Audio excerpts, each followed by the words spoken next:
Siento que estoy perdiendo la cabeza. Han pasado 28 días desde el 17 de diciembre y la lluvia no ha dejado de caer ni por un segundo desde entonces. Sigue cayendo en sábanas, descendiendo desde el cielo como una cascada. Caminar afuera se siente como si te estuvieras ahogando. Al principio, nadie le dio mucha importancia cuando todo esto comenzó. Quiero decir, era solo otra tormenta de invierno en ese momento. Comenzó en un lugar bastante extraño, en el Atlántico Norte, frente al Golfo de San Francisco. Pero no estoy seguro de que eso signifique algo para las personas que no son meteorólogos. La tormenta comenzó a expandirse rápidamente. No estoy seguro si sigue creciendo o no, ya que la televisión no ha funcionado en más de 3 semanas, pero definitivamente no se ha movido. Las cosas se volvieron más extrañas cuando el viento no logró mover la tormenta. Siguió golpeando a Nueva Inglaterra, extendiéndose hacia el sur a lo largo de la costa de Maine, hasta donde yo vivía en el condado de Nassau, en las afueras de la ciudad de Nueva York. Los pronósticos del tiempo cambiaban cada pocos minutos, a medida que los meteorólogos revisaban sus estimaciones, pasando de decir que habría ligeras ráfagas, a decir que habría unos pocos centímetros de nieve, a decir que habría una tormenta de nieve absoluta en toda la ciudad, y que todos deberían permanecer en el interior. Sin embargo, mi esposa, Sarah, no pudo hacer caso de esa advertencia. Ella tuvo que ir a trabajar y yo tuve que quedarme en casa y cuidar a su hija de 5 años, Tanya. Cuando mi esposa salió esa mañana, le prometí que mantendría a Tanya a salvo.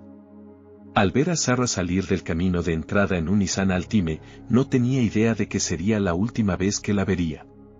A medida que avanzaba el día, el clima empeoraba. Parecía que los meteorólogos tenían razón al predecir una de las peores tormentas que la ciudad de Nueva York había visto en más de un siglo. Me sorprendió cuando la electricidad permaneció encendida hasta altas horas de la noche, pero no me quejé. Nunca sabes exactamente qué tan grave es un apagón hasta que lo experimentas con un niño de 5 años que le tiene miedo a la oscuridad. No puedo decir que ya no le tengo miedo a la oscuridad. La última vez que vimos a los meteorólogos alegres y sonrientes en el canal meteorológico, decían que la tormenta se había expandido hacia el sur, hasta Nueva Jersey, y que podríamos recibir 2 pies de nieve durante la noche.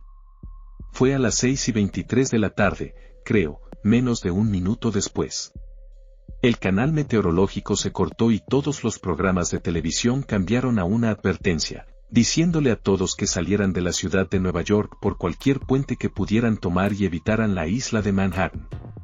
Intenté comunicarme con la empresa donde trabajaba Sarah a través de mi teléfono, pero las líneas estaban cortadas. No sabía lo que estaba pasando, pero decidí escuchar a los reporteros en la televisión y sacar a Tanya de la ciudad. Luché con la idea de que no debía abandonar a Sarah, que trabajaba en Manhattan, pero cuando salí, me di cuenta de que no podía arriesgarme a ir allí. Al sur, al otro lado del horizonte, las nubes oscuras de la noche se pintaban de rojo con llamas. El tráfico era horrible, pero no tan malo como podría pensar. Mucha gente se resistía a irse. Todos parecían estar en estado de shock.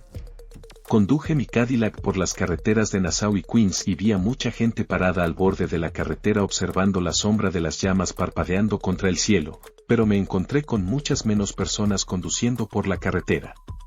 Algunas personas salían lentamente a pie de la ciudad. Y con el paso del tiempo, la congestión del tráfico empeoró un poco. Pero, sorprendentemente, pude salir de Nueva York con Tanya antes de que las cosas empeoraran tanto que no pudiera conducir. Todavía recuerdo mirar al otro lado del puerto en la carretera de Queens al continente y ver la isla de Manhattan ardiendo. No creo que alguna vez lo olvide. Tanya seguía mirando por la ventana, sin palabras y, creo, también cansada. No sé con certeza qué hora era, pero creo que eran más de las 11. Toda la noche conduje por el campo, tratando de captar una estación de radio que pudiera decirme lo que estaba pasando. Pero no había nada en ninguna parte, excepto noticias sobre la evacuación obligatoria de Nueva York. Me pareció extraño haber visto muy pocos policías y ningún militar en ningún lugar. Ahora, mirando hacia atrás, creo que probablemente todos estaban en otro lugar o muertos. Al día siguiente, las cosas empeoraron. El clima comenzó a calentarse y la nieve se convirtió en lluvia. Montones de nieve al borde de la carretera se estaban derritiendo y la cima negra estaba cubierta de agua y barro. Cuando la noche cayó, era difícil distinguir entre el día y la noche. Tania me preguntó dónde estaba su madre y tuve que mentirle, diciéndole que Sarah estaba bien. Pero en realidad, también me estaba mintiendo a mí mismo. Pensé que tal vez ella estaba en algún lugar de la carretera, a salvo en su Altima plateado. Pero ahora no tengo dudas de que ya estaba muerta. Al final, tuvimos que salir de la carretera y dormir en nuestro coche. Había extraños sonidos en la noche a nuestro alrededor, y mi hija seguía despertándose asustada, pensando que el monstruo que creía que vivía debajo de una cama en el zoológico estaba allí con nosotros, viviendo debajo del auto. Le dije que todo era su imaginación, pero no pude evitar escuchar el chirrido del tren de aterrizaje o el ocasional ronroneo grave proveniente de algún lugar más lejano en la noche. Cuando llegó la mañana, todo parecía estar bien de nuevo. Hasta que me puse en movimiento. Quería creer que los sonidos que había escuchado la noche anterior y la sensación siempre presente de algo ahí fuera en la noche eran producto de mi imaginación. Pero lo que vi al borde del camino desechó esa agradable idea de mi cabeza. Había coches estacionados al borde de la carretera, con las ventanillas rotas y, a veces, las puertas arrancadas de las bisagras. Algunos de ellos estaban cubiertos de sangre, con rastros de sangre que se alejaban de ellos a través del barro y la nieve derretida.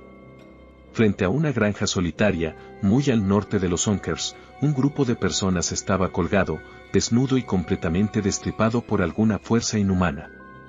Intenté evitar que mi hija mirara, pero creo que sus ojos se posaron en ellos. Estuvo casi en silencio todo el día. No quería quedarme afuera en el auto esa noche. En lugar de eso, decidí encontrar una casa a lo largo del camino que parecía vacía y, bueno, entré. Para ser más exactos, llamé a la puerta y se abrió sola con un chirrido. No había nadie adentro, así que decidí que Tania y yo podíamos quedarnos allí a pasar la noche. La puerta se cerró de forma segura detrás de nosotros, y parecíamos estar a salvo.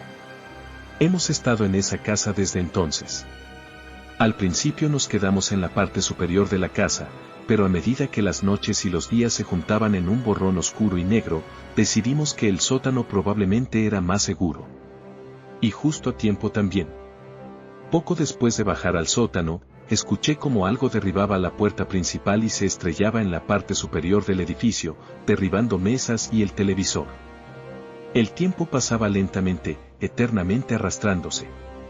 La temperatura seguía subiendo cada vez más, hasta que empezó a sentirse más como pleno verano que pleno invierno. Entonces, una noche, aunque creo que es imposible saberlo, el mundo que nos rodeaba se volvió más cálido que el interior de un horno. No puedo decir que la temperatura fuera inferior a 150 grados. Estaba casi literalmente hirviendo. Un poco de agua empezó a entrar en el sótano a través de las ventanas situadas en lo alto de las paredes.